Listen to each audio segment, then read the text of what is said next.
खबरें तिजारती दुनिया से। पाकिस्तान और केन्या की तिजारत शराकतदारी में अहम पेशरफ्त हुई। हुसूसी सरमायाकार कौंसल SIFC के ताउन से बैनुल-अक़वामी तिजारती ताल्लुकात मुस्तहकम करने के लिए इक़दाम जारी हैं। पाकिस्तान और केन्या के दरमियान फ्री ट्रेड एग्रीमेंट समेत अहम शोबों में सरमायाकारी के लिए बाहमी ताउन को फ़रोग़ दिया जा रहा है। फ्री ट्रेड एग्रीमेंट दोनों ममालिक के लिए मुआशी इस्तेहकाम, तरक्की और आलमी मंडियों में बेहतर मकाम हासिल करने का बेहतरीन ज़रिया है।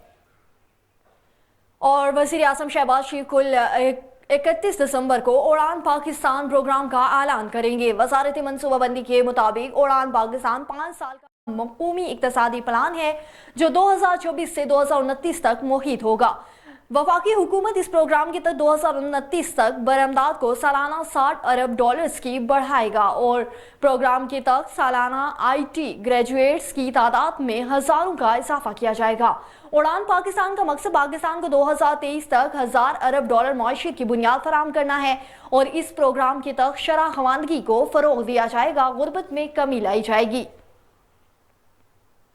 और मुल्क में पेट्रोल सस्ता और डीजल महंगा होने का इम्कान। पेट्रोल की फी लीटर कीमत में ₹2 कमी होने का इम्कान। 1 जनवरी से डीजल की कीमत में 3.62 रुपए फी लीटर इजाफा होगा। रिपोर्ट के मुताबिक अगले 15 दिन के लिए पेट्रोल की कीमत ₹250.20 फी लीटर तक हो सकती है।